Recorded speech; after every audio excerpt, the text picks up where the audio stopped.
इस खास कार्यक्रम में आपका स्वागत है। मैं हूं डिम्पी कालरा। तो हमेशा की तरह हम पहले रिपोर्ट कार्ड लेके आते हैं, उसके बाद हम आज के मेहमान से जुड़ जाते हैं ताकि उनसे ये पता कर पाएँ कि इस समय बाज़ार के अंदर क्या करना चाहिए।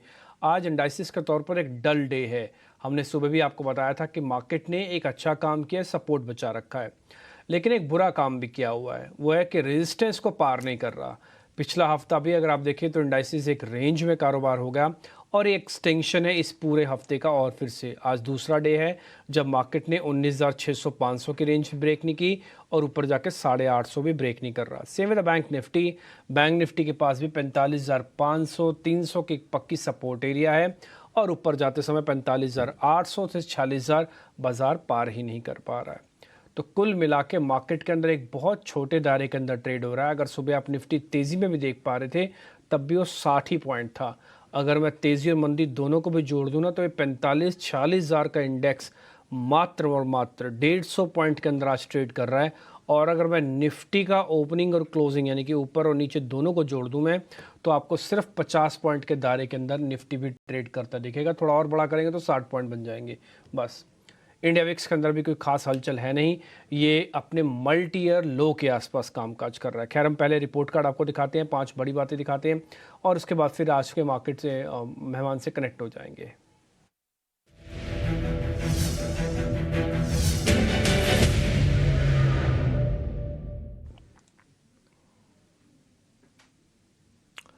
सोनी पटनायक कल हमारी मेहमान थी। उन्होंने जो ट्रेड दिए वो हमने ट्रेड कन्वर्ट करके आपके सामने रख दिए। हिंदुस्तान कॉपर पे उनकी रिकमेंडेशन थी, 140 पे उन्होंने दिया था। आज आपको पता ही है हिंदुस्तान कॉपर सुबह सुबह हमने नोटिस किया था 4% ऊपर, बाद में 8% तक गया। इस सारा गेन आपके बुक्स में आ गया होगा।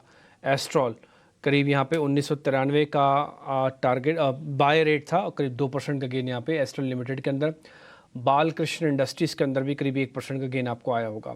रही बात इंडाइसिस को लेकर, तो इंडाइसिस के अंदर कुछ खास बड़ा मूव आ नहीं रहा। आपको जैसे पता है कि हम रेंज में कामकाज कर रहे हैं। कल की अच्छी ओपनिंग क्लोजिंग थी, आज की ओपनिंग भी ठीक थी, कुछ ज़्यादा बड़े गैप के साथ नहीं थी, लेकिन उसके बाद थोड़ा सा हम फिसले हैं।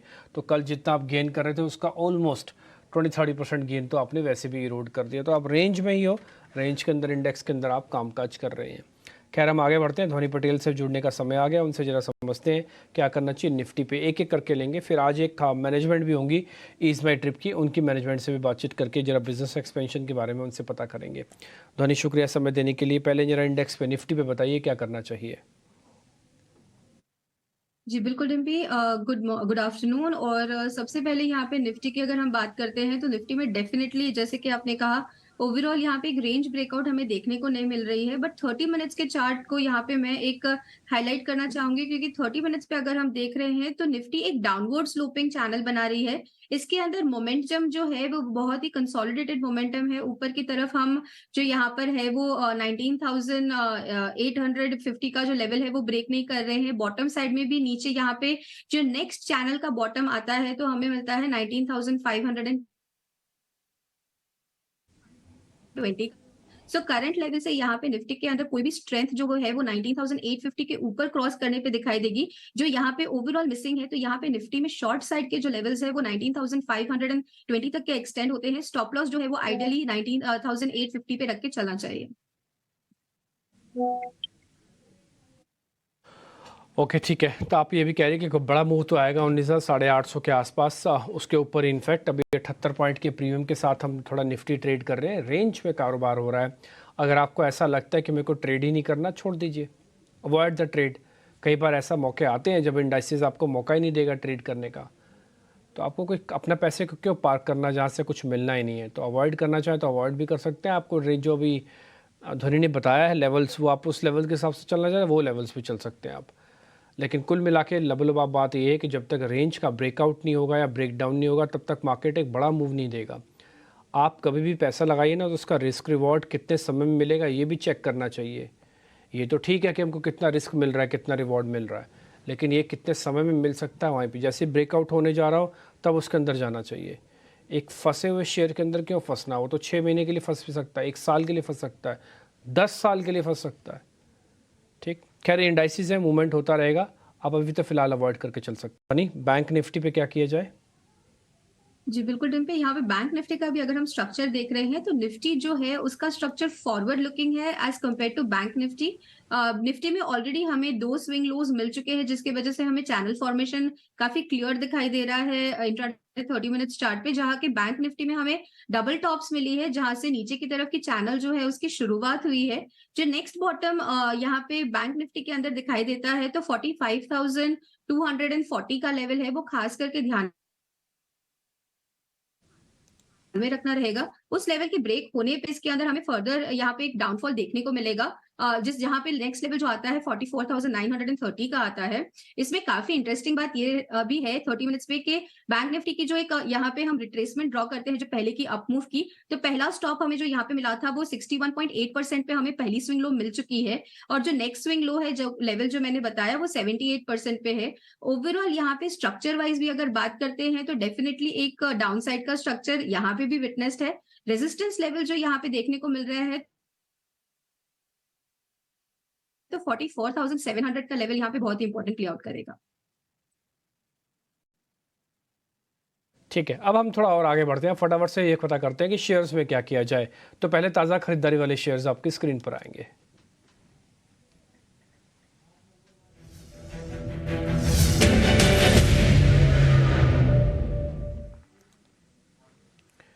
धोनी, कोल इंडिया को चेक कीजिए और दूसरा M&M को चेक कीजिए। दोनों में कोई सौदा है तो फिर ये बताइएगा उसका स्टॉप लॉस और टारगेट का रखना है और लेना है कि नहीं लेना है। कोल इंडिया और M&M है। जी बिल्कुल डिम्पी, यहाँ पे कोल इंडिया का अगर हम स्ट्रक्चर देखते हैं तो आज के दिन में ही इसमें जो रनअप देखने को मिला है वो एक डेफिनेटली बहुत ही स्ट्रॉन्ग रनअप देखने को मिला है। एक कैंडल है जिसने प्रीवियस इसका जो गैप था उसको पूरी तरह से फिल कर दिया है, बट गैप फिल करने के बाद इंट्राडे चार्ट्स पे ये थोड़ा सा यहाँ पे रेजिस्टेंस दिखाई दे रहा है। तो ऑलरेडी अगर किसी के पास पोजीशन है तो मेरी इनसे यही सलाह रहेगी कि 240 का लेवल है उसके पास, एक बार आप इसके अंदर प्रॉफिट बुक कर लीजिए। कोई भी एक फ्रेश लॉन्ग यहाँ पे कोल इंडिया में अभी जो एफओ है उसके हिसाब से यहाँ पे रिस्क रिवॉर्ड फेवरेबल नहीं बनेगा। दूसरा जो स्टॉक आपने बताया M&M, तो M&M में भी यहाँ पे अगर हम इसका ओवरऑल स्ट्रक्चर देखते हैं तो स्ट्रक्चर डेफिनेटली इसका एक बुलिश साइड का बना हुआ है। जो शॉर्ट टर्म यहाँ पे पैटर्न बनता है तो 50 पीरियड्स पे हमने एक यहाँ पे ओवरऑल सपोर्ट लिया है ऊपर की तरफ। इसमें ब्रेकआउट ट्रेड रहेगा, ब्रेकआउट लेवल जो इसका बनता है यहाँ पे, तो आपको आज के हाई के ऊपर M&M में एंटर करना है। जो टारगेट इसका यहाँ पे रहता है तो 1540 तक का एक अपमूव यहाँ पे दिखा सकता है स्टॉक। नीचे जो स्टॉप लॉस आपको मेंटेन करना है तो 1494 का यहाँ पे स्टॉप लॉस लेके चलना है। ओके, ठीक है। तो एक M&M पे हमको सौदा मिला है। इससे पहले हमने कोल इंडिया की बातचीत कर रहे थे, तो खास बड़ा ट्रेड उसके अंदर है नहीं, तो आप M&M में एक बार सौदा देख सकते हैं। Avoid the Nifty, avoid the bank Nifty. और इसके अलावा अभी तक जो ट्रेड मिल रहे हैं उसमें एक M&M एक ट्रेड बनता है जिस पे आप एक पोजीशंस ले सकते हैं। 1540 का टारगेट, 1494 का स्टॉप लॉस है। देखिए, जब डल मार्केट होता है ना तो आपको सौदे मिलते नहीं हैं। आप शॉर्ट करने जाएंगे तो आपको मिलेगा नहीं, आप लॉन्ग करने जाएंगे तो आपको मिलेगा नहीं, क्योंकि मार्केट के अंदर जो पार्टिसिपेशन है वो काफ़ी डल है। हाँ, यही सपोर्ट पे होता तो आप एक अच्छे कॉल्स ढूंढ लेते कि अब सपोर्ट है। यही अगर रेजिस्टेंस पे होता तो आप अच्छे शॉर्ट कॉल ढूंढ लेते कि अब मार्केट रेजिस्टेंस पे है। मार्केट तो बिल्कुल बीच में फंसा हुआ है। जितना इसका ऊपर का रूम है उतना ही नीचे का रूम है। तो आपको स्टॉक की लीडरशिप छांटनी है कि लीडरशिप कहाँ से मिलेगी। ऑटोज़ के अंदर रुक रुक के इसलिए आ रही है क्योंकि ऑटोज़ के अंदर ट्रिगर है सेल्स के नंबर का, और थोड़ा मानसून के बाद की भी ये सेल्स के नंबर आ रहे हैं। तो इसलिए आपको M&M इकलौता अभी तक कन्वर्ट हुआ है, ना ही इंडाइसिस हुआ ना ही कोल इंडिया हुआ। कोल इंडिया वैसे भी 4% ऊपर है, कोल इंडिया को इस समय कन्वर्ट करना भी खतरे से खाली नहीं है। खैर, हम आगे बढ़ते हैं, शॉर्ट कवरिंग के कुछ सौदे आपके लिए लेके आते हैं। जरा ध्वनि उनको भी चेक कर लीजिएगा। पहला है कफोर्ज, कुछ दिन पहले हमने भी इसको नोटिस करवाया था, अच्छा प्रॉफिट हुआ होगा दर्शकों को। दूसरा है नवीन फ्लोरिन, ये एक्सपायरी से ठीक पहले बेहतरीन रोल ओवर के साथ इस बार इस सीरीज़ के अंदर आया था, और हमने इस बार ज़ोर लगा के कहा था कि भाई जहाँ पे रोल ओवर कम है और जहाँ पे रोल ओवर ज़्यादा हैं उन्हीं में से आपके हीरो ज़ीरो शेयर निकलेंगे। आपको बीच वाले रोल ओवर छोड़ देने हैं। केमिकल्स का रोल ओवर कम था, केमिकल्स के ज़्यादातर शेयर पिटे हुए थे। सीरीज़ ख़त्म होने के बाद आप चेक कर लो दीपक नाइट्रेट, आप SRF, नवीन फ्लोरिन, टाटा केमिकल्स, आप केमिकल्स का कोई भी शेयर उठा लीजिए जिनमें अच्छा वॉल्यूम होता है, आपको सबके प्रॉफिट्स आते हुए दिखेंगे। ये बहुत बेहतरीन तरीका होता है, हैंस प्रूव्ड तरीका है रोल ओवर पोजीशंस को चेक करके देखने का। ध्वनि, जरा नवीन फ्लोरिन भी चेक करना और कफोर्ज भी चेक करो। जी बिल्कुल डिम्पी, दोनों की यहाँ पे अगर सबसे पहले तो छांटने के लिए जो इम्पोर्टेंट रहता है कि दोनों का स्ट्रक्चर क्या है यहाँ पे। तो कफोर्ज का जो स्ट्रक्चर है वो यहाँ पे बुलिश साइड का बना हुआ है। नवीन फ्लोरिन में हमने पहले एक गिरावट देख चुकी है और इसके बाद यहाँ पे एक रिकवरी ट्रेड यहाँ पे देखने को मिल रहा है। तो मेरा कन्विक्शन जो है वो ज्यादा कफॉर्ज की तरफ बनता है। कफॉर्ज में आप करंट लेवल से एंटर कर सकते हो। स्टॉक के अंदर जो पोटेंशियल है वो ऊपर 5000 तक का भी बना हुआ है। यहाँ पे शॉर्ट टर्म का जो टारगेट हम लेके चलेंगे तो हमें यहाँ पे ओवरऑल जो प्रॉफिट है वो 4920 तक के देखने को मिलेगा। नीचे की तरफ आपको जो स्टॉप लॉस है तो इसका स्टॉप लॉस थोड़ा सा यहाँ पे on the lower side deep जाता है, जिसमें 4760 का लेवल खास करके ध्यान में रखना रहेगा। नवीन फ्लोरिन में यहाँ पे हमने जो आज के दिन में अब देखा है तो मैंने सिर्फ यही एक सलाह रहेगी व्यूअर से कि आप अपना प्रॉफिट बुकिंग का लेवल इसके अंदर ध्यान में रखिए। स्टॉक का जो अपसाइड पोटेंशियल है वो यहाँ पे 4662 तक का दिखाई देता है। स्टॉप लॉस जो है वो इसका काफी डीप जाता है, तो अभी फिलहाल लॉन्ग साइड एंट्री इसमें ना करी जाए, बट प्रॉफिट बुकिंग का लेवल जो है उसे ध्यान में रखा जाए। ठीक है, अब हम थोड़ा और आगे बढ़ेंगे और चेक करते हैं आज के मंदी वाले शेयर्स।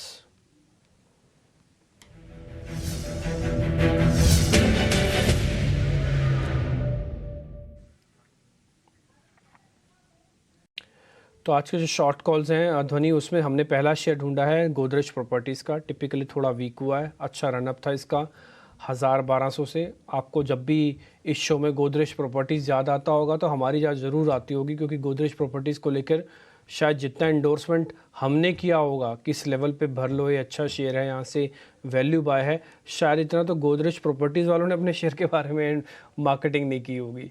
खैर, फिर भी कह रहे सिर्फ मजाक की बात है, हमने तो सिर्फ डाटा और चार्ट के बेसिस पर आपके सामने बात रखी थी।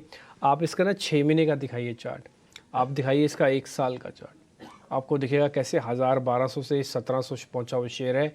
और जिसे कहते हैं ना कि ये बता के कि देखिए मेरे पीयर्स चल रहे हैं, मैं पीछे छूटा हूँ, अब मेरी बारी है, ये जो बात इसने कह के किया ना वो आप सामने देख रहे होंगे अपनी स्क्रीन पे। एक बार ब्रेकआउट हुआ, फिर नॉन स्टॉप चला 40% सिर्फ 6 महीने में। अगर मैं वैसे पर मंथ की भी कैलकुलेशन लगा दूँ ना तो करीब करीब 7 से 8% जो साल का रिटर्न आना है एफडी से, वो 8% का रिटर्न इसने हर महीने दिया है, पिछले 6 महीने से दे रहा है। ठीक, तो अभी थोड़ा बहुत प्रॉफिट बुकिंग आ रही है, पता करते हैं। दोनों चेक करना, गोदरेज प्रॉपर्टीज और दूसरा ट्रेंड। यहाँ पे दोनों की जो बिल्कुल, तो यहाँ पे दोनों की जो चार्ट स्ट्रक्चर बने हुए हैं तो दोनों ही बुलिश साइड के ही चार्ट स्ट्रक्चर यहाँ पे देखने को मिल रहे हैं। ओवरऑल अगर हम देख रहे हैं प्रॉफिट बुकिंग की जब बात कर रहे हैं तो ट्रेंड के अंदर यहाँ पे और फर्दर फॉल विटनेस देखने को मिल सकता है। ट्रेंड का स्टॉक यहाँ पे फ्रेश शॉर्ट किया जा सकता है, करंट लेवल से आप शॉर्ट करिए। नीचे की तरफ का आपका जो टारगेट है तो 1655 तक का इसका टारगेट एक्सटेंड होता है, और आपको जो स्टॉप लॉस यहाँ पे लेके चलना है तो 1727 का यहाँ पे स्टॉप लॉस मेंटेन करिए। जहां तक गोदरेज प्रॉपर्टीज की बात है तो स्टॉक ऑलरेडी एक बुलिश साइड स्ट्रक्चर रिवर्सल यहाँ पे दे चुका है, और इसमें इंट्राडे में भी अभी फिलहाल हमें बॉटम के लेवल से थोड़ी सी रिकवरी देखने को मिल रही है, तो इसके अंदर कोई भी एक शॉर्ट यहाँ पे रेकमेंडेड नहीं रहेगा। ओके, ठीक है, डन। आज ज़्यादातर शेयर हमारे ट्रेड में कन्वर्ट नहीं हो रहे, और उसमें हमारी या फिर ध्वनि की गलती नहीं है, वो थोड़ा बहुत मार्केट डल है, वो इस वजह से हो रहा है। अगर आपको हम नॉन एफएड वाले हिस्से में लेके जाएं शायद वहाँ पे थोड़ा बहुत ट्रेड मिल जाए।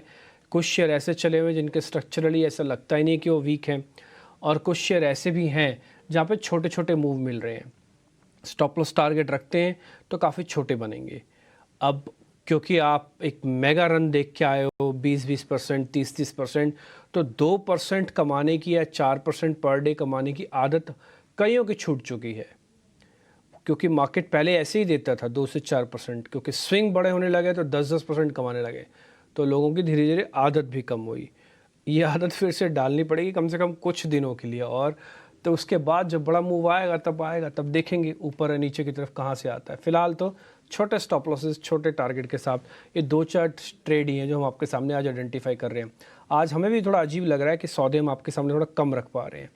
अनवाइंडिंग का जरा पोजीशंस चेक करते हैं। श्रीराम फाइनेंस, ध्वनि इसको भी चेक करो, जरा प्रेशर में है दोनों शेयर्स। दूसरा है अपोलो टायर्स। यहाँ पे जो अपोलो टायर है इसका स्ट्रक्चर और यहाँ से वीक हो सकता है। ओवरऑल अगर हम देख रहे हैं तो इंट्राडे में भी यहाँ पे एक सेल ऑफ देखने को मिल रहा है। डेज हाई से अभी हम लो की तरफ चल रहे हैं। करंट लेवल से आप अपोलो टायर के अंदर शॉर्ट्स इनिशिएट कर सकते हैं। जो टारगेट आपका रहेगा तो आप इसके लिए नीचे की तरफ पे 421 तक का एक टारगेट के लिए इसको प्ले कर सकते हैं। 430 इसके लिए एक बहुत ही आइडियल यहाँ पे स्टॉप लॉस माना जाएगा। स्पॉट लेवल में आप 430 का रखिए, इसके अंदर जो आपका स्टॉप लॉस है, और इसको शॉर्ट साइड पे ट्रेड कीजिए। ओवरऑल डिम्पी जो आप बात कर रहे हैं कि यहाँ पे सौदे हमें कम दिखाई दे रहे हैं, 2 से 5% के यहाँ पे हमें ज्यादा ट्रेड्स नहीं देखने को मिल रहे हैं। बट एफओ में अगर हम देखने जाए तो व्यूअर्स को ये भी बताना चाहूंगी कि वो बहुत ही एम्पलीफाई होके वहां पे रिटर्न्स देखने को मिलते हैं। तो कम ट्रेड रखिए बट प्रॉफिटेबल ट्रेड्स रखिए। नहीं, ये बात तो बिल्कुल हम कहते भी रहे हैं धोनी कि आप सौदे कम रखिए बट अच्छे सौदे रखिए। उससे दो बड़े फ़ायदे होते हैं। पहला फ़ायदा, आपका रिस्क मैनेजमेंट ऑटोमेटिकली होता है। दूसरा फ़ायदा, कम इन्वेस्टमेंट्स पे अच्छा प्रॉफिट होता है। तीसरा फ़ायदा, आप आराम से शाम को सो पाएंगे। रात को सुबह उठेंगे तो आपको अगर मान लीजिए ड्रास्टिकली बाज़ार थोड़ा ऊपर नीचे हो जाए, से एग्जांपल के लिए 300-400 पॉइंट निफ्टी का कट लग जाए या फिर एकदम से गेन आ जाए, तो आपको झटका नहीं लगेगा। उसके अंदर आप अच्छे से मैनेज कर लेंगे।